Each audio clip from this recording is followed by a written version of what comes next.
Ley del aire. Señales de obstáculos y servicios de aeródromo. Facilitación. A través de este video se proporciona una síntesis de los capítulos 22 y 23 del libro Ley del aire de la serie de capacitación para la licencia de piloto de transporte de línea aérea. Señales de obstáculos y servicios de aeródromo.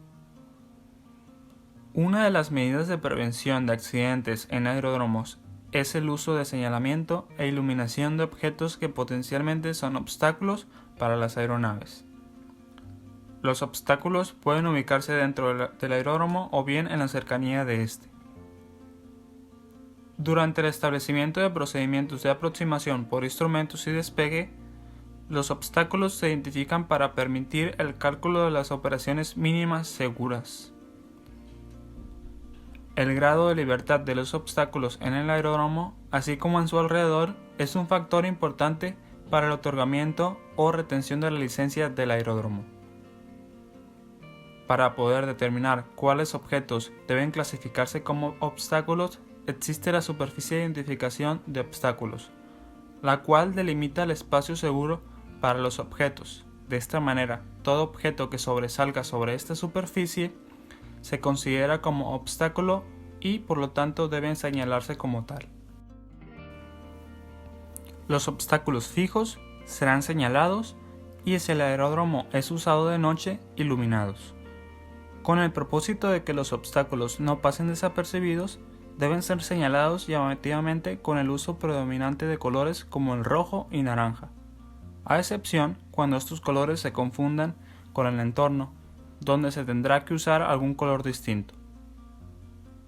Los obstáculos que se encuentran dentro del área de movimiento abarcan los vehículos y otros objetos móviles, sin incluir aeronaves, así como las lámparas elevadas.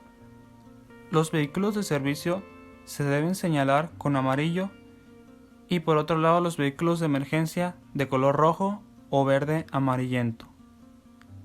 En cuanto a la iluminación, los vehículos de emergencia deben llevar luces intermitentes azules para su uso durante una emergencia. Los remolques, así como los objetos de movimiento limitado, deben iluminarse con luces rojas de baja intensidad. Y el resto de vehículos, normalmente que son de servicio, deben ser iluminados con luces intermitentes de color amarillo. La iluminación de objetos se clasifica de la siguiente manera. Luces de baja intensidad. Estas son luces rojas constantes, usadas tanto en objetos fijos como en objetos con movilidad limitada. Su intensidad debe ser lo suficientemente apropiada para garantizar su visibilidad, considerando las luces adyacentes y de iluminación general. En caso contrario, se hará uso de luces de media o alta intensidad. Están las luces de media intensidad. Estas son luces intermitentes rojas o blancas en el caso que sean combinadas con luces de alta intensidad. Estas luces se usarán cuando el objeto sea demasiado extenso o supere los 45 metros de altura. Y por último están las luces de alta intensidad. Estas son luces intermitentes blancas y son usadas para objetos que superen los 150 metros de altura. Cuando los objetos iluminados sean superiores a 45 metros, se deben proporcionar luces en niveles intermedios, separados por no más de 45 metros, y en el caso de alambres o cables aéreos deben ser señalados con esferas de color. En situaciones de reparación o clausura de pistas, sea de aterrizaje o de rodaje, es necesario mostrar señales que notifican que se encuentra cerrada. Las pistas pueden estar cerradas total o parcialmente. En ambos casos se deben señalar, a excepción que el periodo de inhabilitación sea corto y se proporcione una advertencia adecuada por parte de los servicios de tránsito aéreo. En una pista declarada cerrada se colocará una señal de cerrado en cada extremo de la pista o en parte de ella y se colocarán señales adicionales de manera que el intervalo máximo entre las señales no supere los 300 metros. Dentro de los aeródromos existen áreas que no están destinadas para soportar grandes cargas como la mayoría de las aeronaves lo es. Dentro de estas áreas se encuentran los márgenes laterales de las pistas de rodaje, rampas de estacionamiento u otras superficies que al ser usadas por una aeronave podrían ocasionarle daños.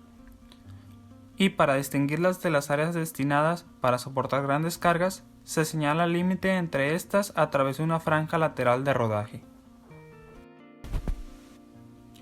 En cuanto a los servicios de emergencia, cada aeródromo debe contar con un servicio de rescate y contraincendios, asumiendo en todo momento la posibilidad y la necesidad de extinguir un incendio que puede ocurrir inmediatamente después de un accidente o incidente de una aeronave, o en cualquier momento durante las operaciones de rescate.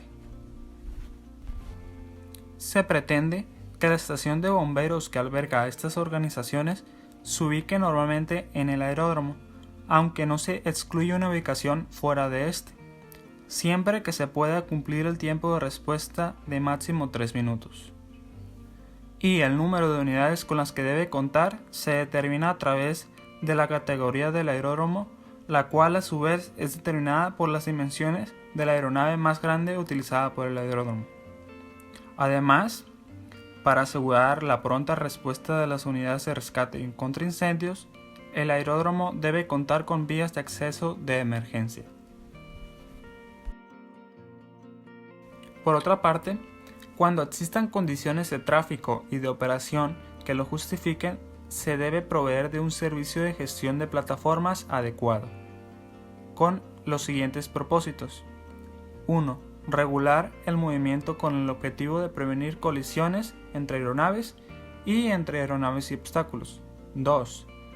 Regular la entrada de la aeronave y coordinar la salida de la aeronave desde la plataforma con la torre de control del aeródromo. Y 3. Garantizar el movimiento seguro y rápido de vehículos y la regulación adecuada de otras actividades. Facilitación.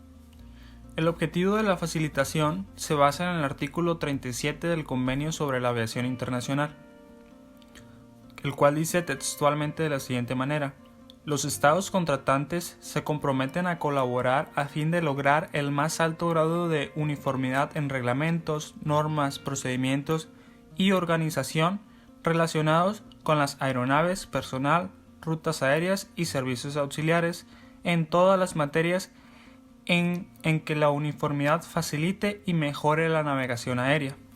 Asimismo, en otros artículos se fortalece, como en los artículos 22 y 23, donde mencionan la responsabilidad que los estados contratantes tienen de hacer todo lo que esté entre sus posibilidades de facilitar y agilizar la navegación aérea, para evitar retrasos innecesarios. De esta manera, los estados contratantes adoptarán procedimientos para el despacho de aeronaves, incluidos los que normalmente se aplican para fines de seguridad de la aviación, así como los apropiados para el control de narcóticos, que se aplicarán y llevarán a cabo de tal manera que conserven la ventaja de velocidad inherente del transporte aéreo. En cuanto a los documentos del viajero, el estado de partida no requerirá que el viajero obtenga ningún otro documento relacionado con la identidad de él que no sea el pasaporte. Por otro lado, existe la Declaración General, la cual es un formulario que contiene detalles de la aeronave, marca de registro y nacionalidad, el número de vuelo, la fecha y el lugar de salida y destino. También contiene detalles de la ruta de vuelo y el número de tripulantes y pasajeros que abordan y desembarcan en los distintos lugares. Contiene una declaración de salud y un certificado firmado por el piloto al mando o un agente autorizado. El objetivo final es eliminar de la Declaración General cualquier referencia a los pasajeros. Además de la Declaración General, los manifiestos de pasajeros y carga son documentos adicionales internacionalmente reconocidos que detallan los nombres de los pasajeros y la naturaleza de las mercancías y la cantidad de paquetes embarcados en el avión. Algunos otros puntos importantes por mencionar acerca del procesamiento de información de la aeronave, tripulación o pasajeros son los siguientes. Equipaje. Los estados contratantes no exigirán la presentación de una lista del número de piezas de equipaje acompañado. Los operadores que transporten equipaje deberán, con previa solicitud de autoridades, proporcionar toda la información disponible cuando el pasajero no la haya proporcionado para fines de despacho de aduana. Una declaración oral, hablada, es aceptable con respecto al contenido del equipaje de la tripulación y el pasajero, aunque una inspección aleatoria de equipaje es aceptable. Lista de suministros. Esto detalla los bienes, vendidos o no, destinados al consumo de pasajeros y tripulación, así como los bienes necesarios para la operación y mantenimiento de la aeronave, incluidos el combustible y los lubricantes. Documentos. Los documentos pueden estar escritos a máquina, producidos en forma de datos electrónicos o escritos a mano con tinta o lápiz indeleble, siempre que estén en forma legible, en mayúsculas. Y los estados no deben exigir a los operadores más de 3 copias de la declaración general, 3 copias del manifiesto de carga y 3 copias de la lista general de suministros. Notificación avanzada de llegada. Cuando los vuelos no programados son realizados por una aeronave matriculada en un estado contratante de la OASI que desea aterrizar en otro estado contratante para fines no relacionados con el tráfico, la presentación de un documento de vuelo se considera notificación previa suficiente al estado de aterrizaje, que el vuelo se llevará a cabo. La autoridad del estado de aterrizaje aceptará ese vuelo siempre que se reciba su plan de vuelo correspondiente al menos 2 horas antes de la llegada y que el aterrizaje ocurra en un aeropuerto internacional previamente designado. Personal de tripulación y otros operadores.